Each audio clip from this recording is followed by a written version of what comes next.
hari 94 Mata urwagasabo rwari mu ngorane ku ya 7 z'uko kwezi rutemba amaraso hagatembya amata.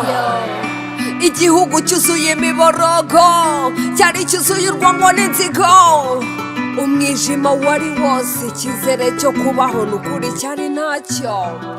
Grenade n'amasasu turicana imihoro ivuza ubuhuha, ubuhiri bwo sinakubwira buturamenye nta mpongano y'uyu mwanzi.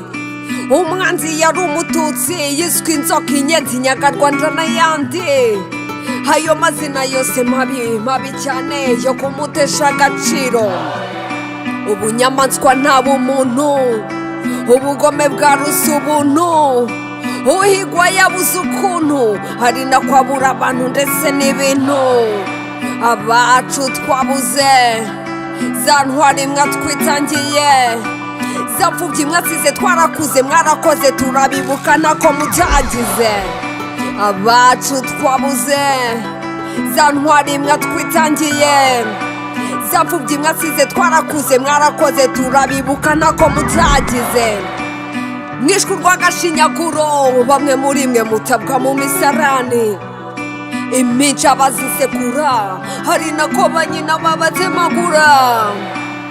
Yewe mana y'u Rwanda, akira roho z'abacu baruhukire mu mahoro, n'ukuri ikivi cyabo tuzacyusa. Ntitwaheranywe n'agahinda, oya ubu ni ukubaka u Rwanda. Maboko yacu yerekeje ku murimo, tuzi neza ko ibyabaye bitazongera. Rumuri ducigatiye uyu munsi, twese icyizere cy'ejo heza hazaza. Twigiye ku mateka mabi twagize, ibyabaye ntibizongera kuba ukundi. Twibuka abacu twiyubaka, turwanya ingengabitekerezo ya jenoside yakorewe abatutsi, n'imizi yayo ijya kure yacu. Ntoki eshanu z'ikiganza gipunze, muri twe ufitemo ikibanza.